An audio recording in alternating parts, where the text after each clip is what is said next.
அனைவருக்கும் அன்பான வணக்கம். நான் உங்கள் திருநாவுக்கரசன். இப்பொழுது நமக்கு அறம்பாடி சித்தர் பாடல் பாகம் 219 வந்திருக்கின்றது. இதில் சிறுவிழி மயங்கிடவே சிந்தையும் சிதைந்திடவே என தொடங்கும் பாடலுக்கான விளக்கத்தினை இப்பொழுது நாம் காண்போம். சிறுவிழி மயங்கிடவே சிந்தையும் சிதைந்திடவே சிரசின் உள்ளுரைந்த செஞ்சோர் உறங்கிடவே செய்யும் தீமை கண்டும் பெருவிழி திறக்குமென பிதற்றும் பித்தர்களாய் பிறைமுடி தரித்தோனின் பெயர் சொல்லும் இயத்தர்களும் பேதை சித்தர்களாய் பெருமையோடு உரைப்பதுதான் பைரவ கோரக்கர் பாடன்றதுக்கியதோர் பிழை குழுந்தெடுத்து பெம்மான் பேருந்து பயணப்பேடையுள்ள பெயர்த்து வைக்க சொல்லி பெரும் சதி செய்தவளோ கருவிழி கருணை கெட்டு கள்ளி காட்டுதித்தாள். இப்ப சிறுவிழி மயங்கை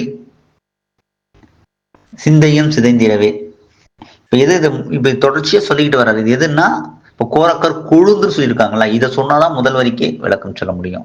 இப்ப கோரக்கர் பாழன்று ஒதுக்கியது என்னது? அவர் கோரக்கர் தான் கண்டறிந்தார். அத 15 சித்தர்கள்ல பைரவர் அம்சமாக இருக்கக்கூடியவர் கோரக்க சித்தர். அந்த கோரக்க சித்தர் கஞ்சா என்ற ஒரு மூலிகையை கண்டறிந்தார், அதன் மருந்தை கண்டறிந்தார்.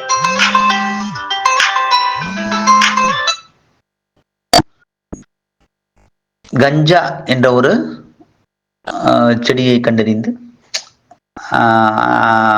மருந்தை கண்டறிந்தார். அவர் மருந்திற்காக அந்த கஞ்சா செடியை பயன்படுத்தினார். அதன் பிறகு அதை எல்லோரும் பயன்படுத்துவதை கண்டு அது பாழ் என்று அதை ஒதுக்கிவிட்டார் என்று பாடல் அறம்பாடி சொல்றார்.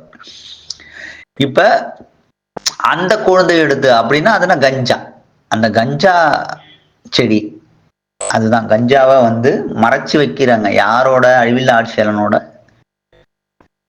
பயணப்பெட்டியில வைக்கிறாங்க. இப்ப மறைச்சு வச்சு அவரை கைது செய்யறதுக்கு ஏற்பாடு பண்றாங்க. அப்ப அது எதுக்குன்னா அந்த கஞ்சாவை பத்தி தான் முன்னாடி சொல்றாங்க. அப்ப அது என்ன பண்ணும்? சிறுவிழி மயங்கிடவே சிறுவிழிய மயக்கி விட்டுரும், சிந்தையும் சிதைந்திடவே அந்த சிந்தையும் சிதைத்து விட்டுரும். இப்ப சிரசின் உள்ளுரைந்த செஞ்சோர் உறங்கிடவே மூளையை மழுங்க செஞ்சிரும், அவ்வளவுதான். தீமை கண்டும் பெருவிழி திறக்குமென இவ்வளவெல்லாம் செய்து கொண்டும் தீமை கண்டும் பெருவிழி திறக்குமென பிதற்றும் பித்தர்களை. இப்ப கஞ்சா அடிக்கிற சித்தர்கள்லாம் இருக்காங்க பாருங்க, சித்தர்னு சொல்லுவாங்க. அவங்களாம் சித்தர் கிடையாது, அட்டம சித்திகளை பெற்றவர்கள் தான் என்னை பொறுத்த வரைக்கும் சித்தர். வேற யாரையும் சித்தரை நம்ம சொல்ல முடியாது, சாமியார்னு சொல்லலாம், அவ்வளவுதான். அதான் சாமியார்கள்லாம் இப்ப எப்படி இருக்காங்கன்னு உங்களுக்கே தெரியும், அதையும் சொல்ல முடியாது. அப்ப சாமி யாரு அப்படிங்கிற மாதிரியும் கேள்வி இருக்கு. அதனால காவிக்கட்டுன்னா அதுக்கு ஒரு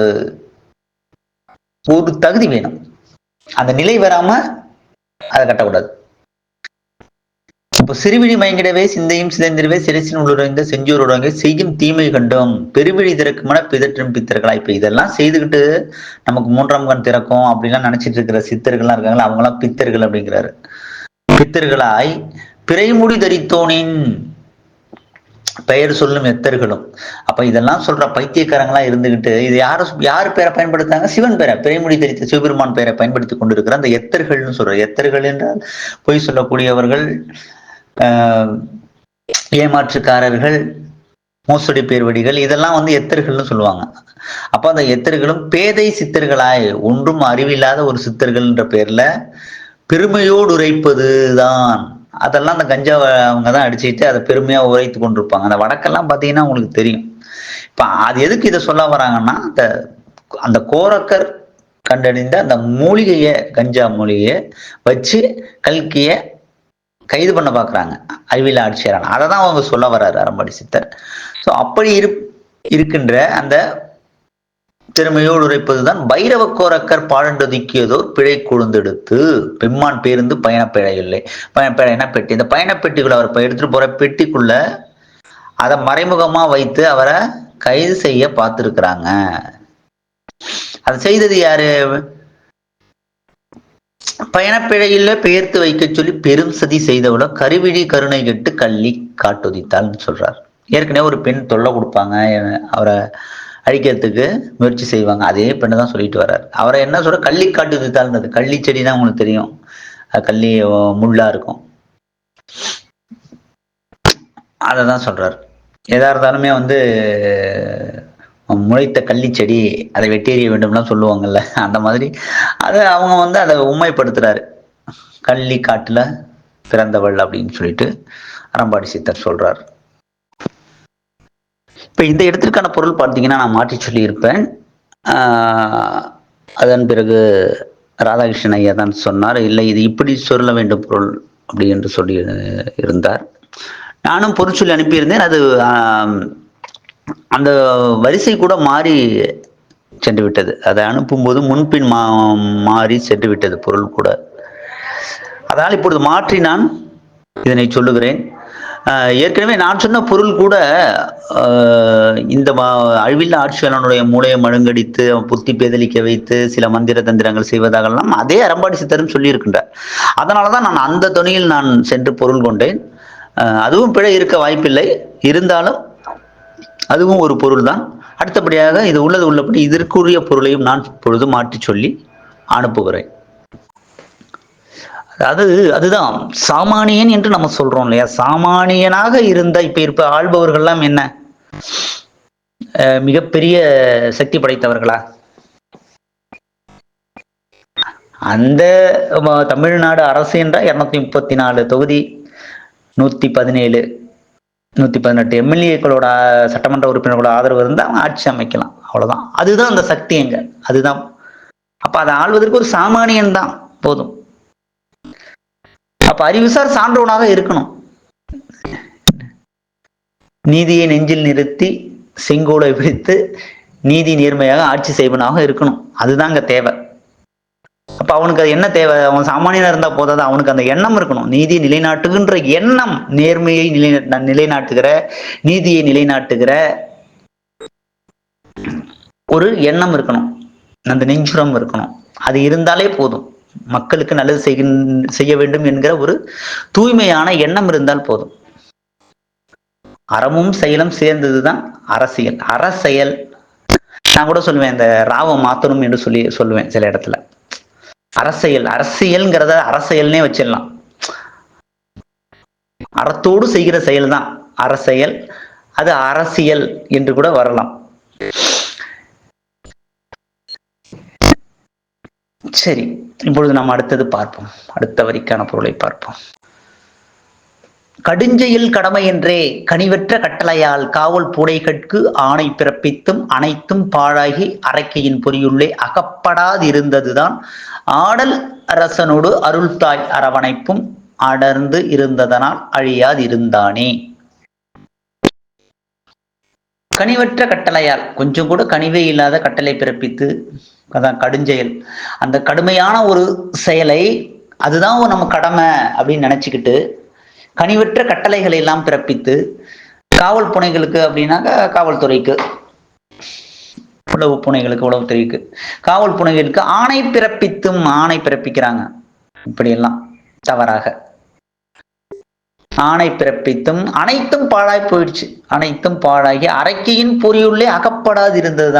அந்த அரைக்கை செய்கிற வைத்த பொறிக்குள்ள அழிவில்லா ஆட்சியாளன் அகப்படா இது இருந்ததுதான் ஆடல் அரசனோடு அருள்தாய் அரவணைப்பும். அதாவது ஆடல் அரசன் தில்லை நடராசன், அந்த சிவபெருமான் கூட சிவசக்தி, அந்த சக்தியும் கூட இருந்ததுனால, பராசக்தியும் கூட அந்த அரவணைப்பா இருந்ததுனால, சிவனோடு சேர்ந்து சக்தியும் அரவணைப்பா இருந்ததுனால அழியாது இருந்தானே. அதனாலதான் அவனை அழிக்க முடியல.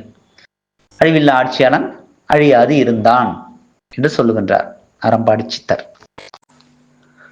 தன்னை தரணிக்கே தாரை வார்க்க வரும் கண்ணன் கொடை அன்று கடை நிற்கும் நிலை கண்டு கற்கி ஈசனது கைத்தல கமலம் பற்றி கண்ணாய் காப்பவளோ கரையே உரையாத கன்னி வாழையவள் காலமெல்லாமும் மின்னும் மேத்தகையாள் மீன்மகன் அவனை இங்கு மீட்டு எடுத்து வந்து மேதினி குயர்த்திடவே ஆதன் தூய்மையுடை ஆண்மையுற்றோர்கள் அறிந்திட வேண்டி நிற்கும் அடியேன் வாக்கிதுவே.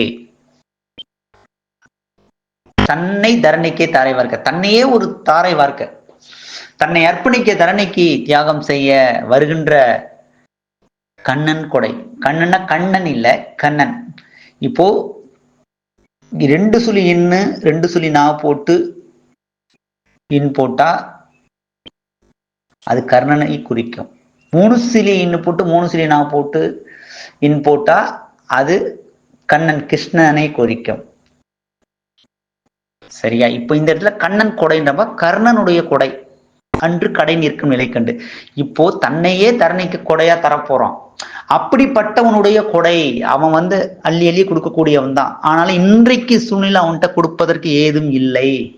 ஏதுமற்ற ஏதிலி போல இன்றைக்கு தனிமையில இருக்கிறான்.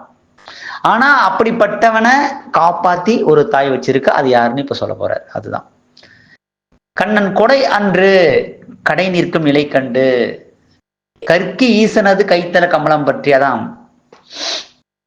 கற்கி ஈசனது கல்கியை சொல்றாங்க அறிவியல் ஆட்சியரான அவனுடைய கைத்தல கமலம் பற்றி அப்படின்னா கைப்பற்றி அவனை கைப்பற்றி காப்போ. கற்கி ஈசனது கைத்தல கமலம் பற்றி அவனுடைய தாமரை போன்ற கைகளை கைப்பற்றி கொண்டு பாதுகாப்பாக வைத்திருப்பது அப்படின்னு சொல்ல வர்றார். கற்கி ஈசனது கைத்தல கமலம் பற்றி கண்ணாய் காப்பவளோ கரையே உரையாத கரைபடாத கன்னி வாழையவள். வாழைத்தாய்ன்னு சொல்றார். கன்னி வாழைத்தாள் அது பெண், 10 வயது பருவத்தில் இருக்கக்கூடிய ஒரு பெண். அதுதான் கன்னி வாழையவள்னு சொல்றார். அந்த அம்பாள் தான் காப்பாத்தி கொண்டு வச்சிருக்கா அப்படின்னு சொல்றார். கரையே உரையாத கன்னி வாழையவள் காலமெல்லாமும் மின்னும் மேதகையா. எல்லா காலத்திலையும் மின்னக்கூடிய ஒரு மேதகை பண்புடையவள் அவள் அந்த வாழைத்தாய். மேன்மகனாகி அழிவில்லா ஆட்சியாளனை மேன்மகன் அவனை இங்கு மீட்டு எடுத்து மேதினிக்கு உயர்த்திட, இந்த உலகத்திற்கு உயர்த்திடவே. மேதினி என்ற உலகம், இந்த உலகத்திற்கு அவனை உயர்த்துவதற்காக ஆதன் தூய்மையுடை ஆன்மவிற்றோர்கள். ஆதன் என்றால் இந்த இடத்துல ஆன்மா. ஆதம் எவளை குறிக்கும் அது வேற. இந்த இடத்துல பொருள் ஆதன் என்றால் ஆன்மா. ஆன்மா தூய்மையுடைய ஆன்மவிற்றோர்கள். ஆதன் தூய்மையுடைய ஆன்மவிற்றோர்கள், அதாவது ஆன்மா தூய்மையுடைய ஆன்மவிற்றோர்கள் அறிந்திர வேண்டி நிற்கும்.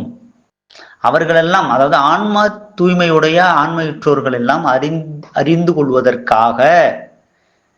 அறிந்து கொள்ள வேண்டி அடியேன் வாக்கு இதுவே. அதனால என் வாக்கை இப்போது நான் சொல்றேன். இவர்களெல்லாம் அறிந்து கொள்ள வேண்டி என்னுடைய வாக்கு இது, அடியனுடைய வாக்கு இது அப்படின்னு சொல்றார். தன்னை தரணிக்கே தாரை வார்க்க வரும் கண்ணன் கொடை என்று கடை நிற்கும் நிலை கண்டு கற்கி ஈசனது கைத்தல கமலம் பற்றி கண்ணாய் காப்பவளோ கரையே உரையாத கன்னி வாழையவள். காலம் எல்லாமும் இன்னும் மேத்தகையாள். மீன்மகன் அவனை இங்கு மீட்டு எடுத்து மேதினிக்கு உயர்த்திடவே ஆதன் தூய்மையுடைய ஆன்ம இற்றோர்கள் அறிந்திட வேண்டி நிற்கும் அடியேன் வாக்கிதுவே. நன்றி, வணக்கம்.